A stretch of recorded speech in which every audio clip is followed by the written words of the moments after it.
दोस्तों, जब महाभारत का युद्ध समाप्त हो गया, जो कि 18 दिन चलने वाला एक महाप्रलयंकारी युद्ध था, उस युद्ध के खत्म होने के पश्चात चारों तरफ नाश का मंजर था। भूमि रक्त से लथपथ थी।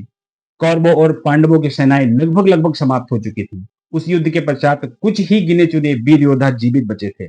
युद्ध समाप्ति की घोषणा के पश्चात धृतराष्ट्र गांधारी समेत कुरुक्षेत्र के मैदान में पहुंचते हैं और वहां पहुंचकर अपने 100 पुत्रों के मारे जाने की जानकारी पाकर गांधारी पूरी तरीके से शोक में डूब जाती है। वे भगवान श्री कृष्ण से कहती हैं कि हे माधव, आप हमारे 100 पुत्रों का वध रुकवा सकते थे, लेकिन इसके बाद भी आपने ऐसा कार्य नहीं किया। क्या यही आपका धर्म है? इस प्रकार अपने पुत्रों की मृत्यु से शोक में क्रोधित होकर गांधारी भगवान श्री कृष्ण को एक श्राप देती है। एक ऐसा श्राप जो कि आगे चलकर यदुवंशियों के संहार का कारण बना। तो आखिर ऐसा कौन सा श्राप माता गांधारी के द्वारा भगवान श्री कृष्ण को दिया गया, जिसकी वजह से आगे चलकर समस्त यदुवंशियों का संहार हो गया? इन्हीं सारे प्रश्नों का उत्तर आज हम इस वीडियो के माध्यम से जानने वाले हैं। तो वीडियो शुरू करने से पहले आप लोगों से निवेदन, अगर आपने अभी तक हमारे चैनल को सब्सक्राइब नहीं किया है तो प्लीज हमारे चैनल को सब्सक्राइब करें और साथ ही वीडियो में एंड तक बने रहें। महाभारत का युद्ध समाप्त होने के पश्चात की कुछ ऐसी रोचक कहानियां जो कि अनसुनी हैं, जिनको अधिकतर लोग नहीं जानते हैं, आज उन्हीं कहानियों में से एक कहानी को लेकर आप लोगों के सामने प्रस्तुत हुआ हूं। उम्मीद करता हूं आप लोगों को पसंद आएगी। तो चलिए बिना विलंब के वीडियो को शुरू करते हैं। जब महाभारत का युद्ध समाप्त हो गया, इस युद्ध के समाप्त होने के बाद में 36 वर्ष व्यतीत हो गए और माता गांधारी के द्वारा भगवान श्री कृष्ण को दिए गए श्राप को परिपूर्ण होने का समय आ गया। इस प्रकार का समय आने पर धर्मराज युधिष्ठिर को अपनी आंखों से साक्षात कई प्रकार के अपशकुन दिखाई देने लगे। कुछ समय पश्चात उनको एक ऐसे महासंग्राम, एक ऐसे नरसंहार की सूचना मिलती है, जिसको सुनने के बाद में धर्मराज युधिष्ठिर का दिल दहल गया। उनको सूचना मिलती है कि समस्त वृषणवंशियों का संहार हो गया है। इस संहार के पश्चात केवल भगवान श्री कृष्ण और बलराम जी ही बच पाए हैं। इस महासंहार में वृष्णि वंश, भोज वंश, अंधक वंश आदि सभी समाप्त हो गए हैं। तो आखिर इतना बड़ा संहार क्या सिर्फ माता गांधारी के द्वारा दिए गए श्राप के कारण ही हुआ, या इसके अलावा कोई अन्य भी कारण था? तो इसके पीछे की भी एक बहुत ही रोचक कहानी है। तो चलिए जानते हैं उसके बारे में। तो एक बार की बात है, महर्षि विश्वामित्र, महर्षि कणव और देवर्षि नारद द्वारिका गए थे। वहां उनको आए देखकर सारण एवं अन्य वीरों ने सांब को एक स्त्री का वेशभूषा पहनाकर उनके सामने उपस्थित कर दिया और व्यंग पूर्वक भाव से उन महर्षियों से पूछा कि ये बबरू की पत्नी है और बबरू को इस चीज की जानकारी लेने की बड़ी उत्सुकता है कि उसके पुत्री होगी अथवा पुत्र। तो आप कृपा करके अपनी दिव्य दृष्टि से मुझे ये जानकारी दे दें कि इनके पुत्र होगा या पुत्री। इस प्रकार का अभद्र व्यवहार देखकर महर्षियों को क्रोध आ जाता है, क्योंकि महर्षियों को ये चीज पहले से ही ज्ञात होती है कि कोई और नहीं, श्री कृष्ण का पुत्र सांब है। क्रोधित होकर महर्षियों ने कहा कि ये पुत्र अथवा पुत्री तो पैदा नहीं करेगा, लेकिन हाँ, ये एक लोहे का मूसल अवश्य पैदा करेगा, जो कि आगे चलकर समस्त वृषणवंशियों और अंधक वंश के अंत का कारण बनेगा, उनके संहार का कारण बनेगा। इस प्रकार उनसे कहने के बाद में महर्षि गणों की मुलाकात भगवान श्री कृष्ण से होती है और वो उनको भी उस चीज की जानकारी दे देते हैं। भगवान श्री कृष्ण, जो कि सारी चीजें जानते थे, उनको ये चीज पता थी कि इन महर्षियों के द्वारा दिया गया जो ये श्राप है, ये कभी भी असत्य नहीं होगा। महर्षियों के श्राप के प्रभाव से सांब ने अगले दिन एक लोहे का मूसल उत्पन्न किया।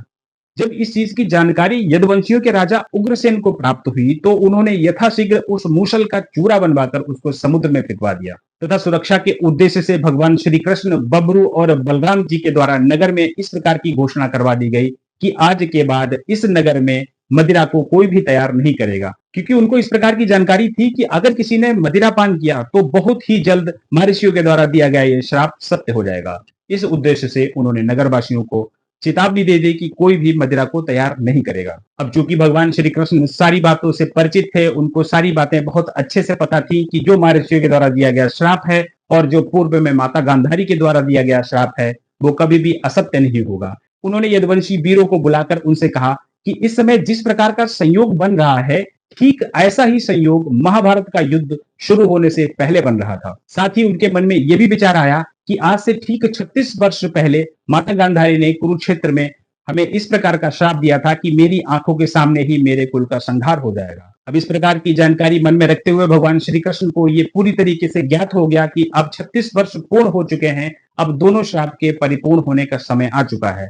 इस प्रकार मन में विचार करने के बाद में भगवान श्री कृष्ण ने समस्त यदुवंशियों को तीर्थ यात्रा करने की आज्ञा दे दी। भगवान श्री कृष्ण से आज्ञा प्राप्त करने के बाद में समस्त यदुवंशी समुद्र तट पर प्रभास क्षेत्र में जाकर एकत्रित हो गए। जब समस्त लोग प्रभास क्षेत्र में एकत्र हो गए, तब भगवान श्री कृष्ण के मन में यह विचार निश्चित था कि यही वो क्षेत्र है यही वो जगह है जहां पर समस्त लोगों का नाश हो जाएगा। इस प्रकार प्रभास क्षेत्र में यादवों की गोष्ठी में बैठे हुए मद के नशे में सात्विकी ने कृतवर्मा का उपहास करना प्रारंभ कर दिया। ये वही क्षण था जो संहार का प्रथम चरण था, जिससे कि भगवान श्री कृष्ण पूर्णतः अवगत थे। दोनों वीरों कृतवर्मा और सात्विकी के बीच में महाभारत में किए गए कृत्यों के संबंध में बहस छिड़ गई, और ये बहस कुछ इस हद तक पहुंच गई कि सात्विकी के द्वारा कृतवर्मा का सर धड़ से अलग कर दिया गया। जब कृतवर्मा का वध हो गया तो देखते ही देखते कुछ ही क्षण में अन्य वीर योद्धा भी इस युद्ध में सम्मिलित हो गए और आपस में बड़ी भयंकर मारकाट मचाने लगे। और ये सारी मारकाट भगवान श्री कृष्ण के सामने ही हुई।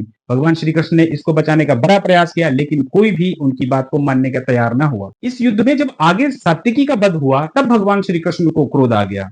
अब यहाँ पर महर्षियों के द्वारा दिया गया वो श्राप फलीभूत होते आपको दिखाई देगा। क्रोध में आकर भगवान श्री कृष्ण ने समुद्र तट पर उगी हुई एरका नामक घास को उखाड़ लिया।